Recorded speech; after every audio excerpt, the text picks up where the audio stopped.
अस्सलाम वालेकुम नाज़रीन, मेरा नाम अली हैदर है। आपका शुक्रगुज़ार हूँ कि आपने मेरी ये वीडियो देखने के लिए वक्त निकाला।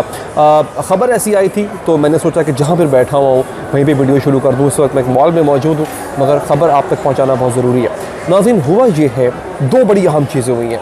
एक ये कि सिद्धू मूसेवाला को मारने वाले मज़ीद 3 लोग पकड़े गए हैं। इससे पहले मैंने आपको बताया था कि 10 लोग पकड़े गए हैं, लेकिन ये जो मज़ीद 3 लोग पकड़े गए हैं, इनसे जो असलहा मिला है, भारतीय मीडिया का दावा ये है बेसिकली इन 3 लोगों को जो सपोर्ट मिल, ये बेसिकली मेन शूटर्स ये हैं। एक तो ना परिवर्त जो मेन शूटर था, उसने मज़ीद 3 लोगों को पकड़वाया। ये 3 लोग कौन है? अलग ये किया जा रहा है कि ये वो 3 लोग हैं जो पाकिस्तानी असलहा लेकर आए थे और सिद्धू मूसेवाले के शूटर को दिया गया था, जिसके ज़रिए उसने सिद्धू मूसेवाले का कत्ल किया। अब ये ख़बर किस हद तक सच है झूठ है वो मैं आपको आगे चल के बताऊँगा, लेकिन जो इंडियन मीडिया क्लेम कर रहा है इस वक्त, वो बड़ा ज़रूरी है आप तक पहुंचाना कि क्लेम किया क्या जा रहा है। इस वक्त जनाब परिवर्त, या जिसको फ़ौजी, उसका निकनेम है फ़ौजी, मेरे सामने लैपटॉप खुला हुआ है, मैं वहाँ से पढ़ के आपको बता भी दूंगा। इंडियन एक्सप्रेस की यह ख़बर है जो मैं आप तक पहुँचा रहा हूँ। बेसिकली वो ये कह रहे हैं कि इस बंदे को एक कंसाइनमेंट मिलती है हथियारों की, जो कि पाकिस्तान से आती है। अब बड़ी हैरानी की बात है कि पाकिस्तान से कोई बंदा लेकर नहीं आया, ड्रोन के ज़रिए, यानी पाकिस्तान से एक ड्रोन उड़ता है, छोटा ड्रोन नहीं जिस तरह जिस पे कैमरे लगे होते हैं अक्सर, वो छोटा ड्रोन उड़ता है, इंडिया के किसी गांव में किसी देहात में लैंड करता है, और वहाँ से ये परिवर्त और मज़ीद 3 लोग जिनको अब गिरफ़्तार किया गया, वो जाके वो हथियार उठा के लेके आते हैं। इनमें क्या है जनाब, इस कंसाइनमेंट के अंदर 8 ग्रेनेड है, ठीक है जी। फिर एक होता है अंडर बैरल ग्रेनेड लॉन्चर, एक वो है। फिर इलेक्ट्रिक डेटोनेटर्स इसके अंदर हैं, और एक AK-47 है। ये इनके पास पूरा सामान, ये पूरी कंसाइनमेंट थी जो सिर्फ अब इनका दावा है कि पाकिस्तान से सिर्फ इसलिए भेजी गई, क्यों?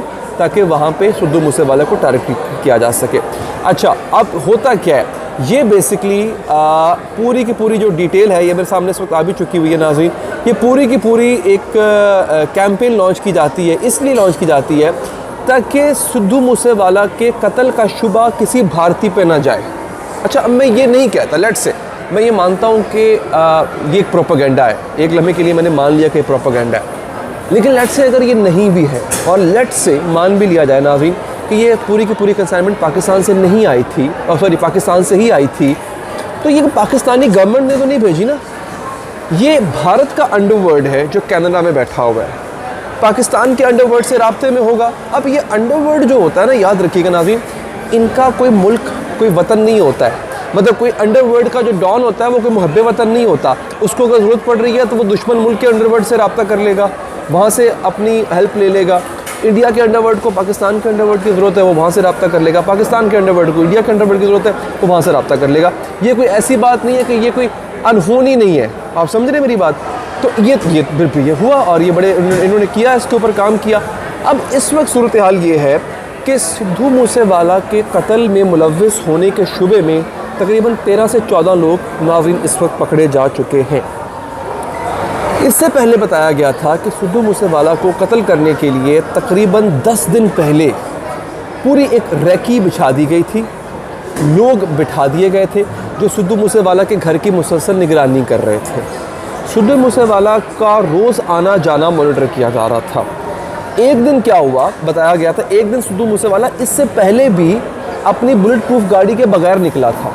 ये एक तो हुआ ना, जिस दिन 29 मई की बात मैं कर रहा हूँ, जिसमें सिद्धू मूसेवाले को कत्ल किया गया, उससे पहले ये अपनी बुलेट प्रूफ गाड़ी के बगैर निकला था। अच्छा, अब हुआ क्या, हुआ ये नाज़रीन कि उस दिन भी इन्हीं शूटर ने सिद्धू का पीछा किया, लेकिन तब उनके पास ये असलहा नहीं था। फिर जब उनको असलहे की ज़रूरत पड़ी तो उन्होंने रब्ता किया गोल्डी बरार से, जिसने बेसिकली सुपारी दी थी सिद्धू मूसेवाला को कत्ल करने की। गोल्डी बरार ने रब्ता किया यहाँ पे पाकिस्तान में एक बंदे से, उसने फिर ड्रोन के ज़रिए हथियार पहुँचाए।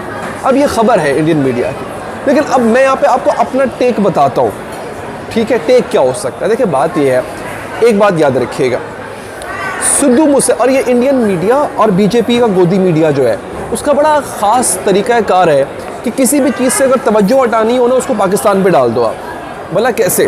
तो आप देखें, सिद्धू मूसेवाला की पाकिस्तान से कोई दुश्मनी नहीं है। सिद्धू मूसेवाला जो है वो खालिस्तान मूवमेंट का बड़ा एक्टिव मेंबर है। हर पाकिस्तानी गवर्नमेंट और हर पाकिस्तानी वो दुनिया भर में खालिस्तान मूवमेंट को सपोर्ट करता है। तो यूँ सिद्धू मूसेवाला और पाकिस्तानियों का तो एक तरह से लाइक माइंडेडनेस है ना, ठीक है, तो कोई दुश्मनी नहीं है। अच्छा, अब दुश्मनी सिद्धू मूसेवाला की किससे है? बीजेपी की एक जो एक्सट्रीमिस्ट गवर्नमेंट है, एक्सट्रीम माइंडसेट गवर्नमेंट है, right wing, extreme right wing government है, हिंदुत्वता प्रमोट करने वाली गवर्नमेंट है। सिद्धू मूसेवाला की लड़ाई उन लोगों से है। समझ आ गई बात आपको? अब सिद्धू मूसेवाला ने किसानों के एहतजाज में बड़ी भरपूर शिरकत की थी, ठीक है, डायरेक्ट फड्डा लिया था बीजेपी की गवर्नमेंट से, फिर इलेक्शन भी कॉन्टेस्ट किया था। ये और बात है कि वो हार गए थे। तो अब आप मुझे खुद बताइए कि सिद्धू मूसेवाला की मौत का नुकसान या फ़ायदा किसको होगा? पाकिस्तान को होगा या बीजेपी को होगा? डेफिनेटली इसका फ़ायदा बीजेपी को होगा। पाकिस्तान को क्या इससे फ़ायदा? पाकिस्तान को तो उल्टा नुकसान है। पाकिस्तान में तो फ़ैन बसते हैं। मैं खुद बहुत बड़ा फ़ैन हूँ सिद्धू मूसेवाले का। तो अब तवज्जो हटाने के लिए, इससे पहले कि सिद्धू के लोग पकड़े जा रहे हैं ना, वो कोई ना कोई तो उगल देगा कि भैया मैं बीजेपी के फ़लाँ शख्स से मुझे सुपारी दी थी। वो कहीं ना कहीं इसमें इन्वॉल्व है, इसमें गवर्नमेंट ऑफ इंडिया इन्वॉल्व है। गवर्नमेंट ऑफ इंडिया से मुराद बीजेपी की गवर्नमेंट इन्वॉल्व है। कोई ना कोई तो बात कर ही देगा ना इस हवाले से। तो जब वो बात कर देगा, इससे पहले कि बात बीजेपी गवर्नमेंट पर आए, क्यों ना हम इसको पाकिस्तान पर डाल दें। इंडिया के अंदर जो बीजेपी गवर्नमेंट है, मैं बड़ा हैरान हुआ देख के, मुझे बड़ी अच्छी लगी कि बेसिकली जो इंडियन जनता है, हिंदुस्तानी जनता, वो ना अब एक्सट्रीमिज़म से तंग आ गई हुई है। मैंने हाल ही में मुझे पता लगा कुछ मूवीज़ ऐसी आई हैं जो कि बड़ी एंटी पाकिस्तान और बड़ी प्रो हिंदुत्वता है। ऐसी मूवीज़ जैसे पृथ्वीराज चौहान, अक्षय कुमार की मूवी है पिट गई, फिर उनकी क्या नाम है उस लड़की का, कंगना रनावत की मूवी है पिट गई। क्यों? बेसिकली ये हिंदुत्वता कल्चर को सपोर्ट कर रहे थे, प्रमोट कर रहे थे। इनकी फिल्मों की प्रमोशन में बीजेपी शामिल थी, पिट गई। क्यों? इंडियन जनता जो है वो अब इन एक्सट्रीमिस्ट लोगों को या राइट विंग ख्यालात, राइट विंग आइडियोलॉजी को प्रमोट करने वाले लोगों को पसंद नहीं करती। They despise of them. वो नहीं चाहते मज़ीद हेट्रेड किसी किस्म का। पिट गई। यही वजह है कि बेसिकली अब इनके पास कोई और चारा नहीं है। अब वो जो एक स्लोगन था ना कि हर चीज़ पाकिस्तान पे डाल दो, वो भी पिट रहा है ऐसा ऐसा।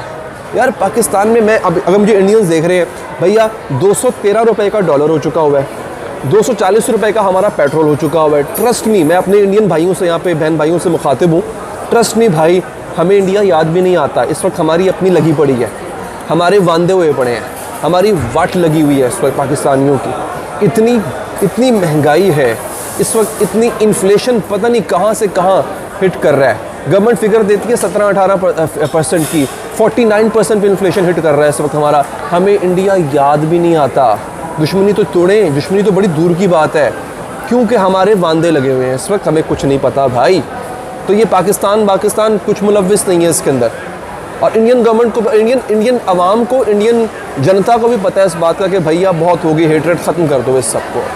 तो ये मैं बता रहा हूँ आपको, पाकिस्तान पर डालने की कोशिश की जा रही है सिद्धू के कत्ल को, जो कि कम्प्लीटली गलत है, कम्प्लीटली डिस्ट्रैक्शन है असल पॉइंट ऑफ व्यू से।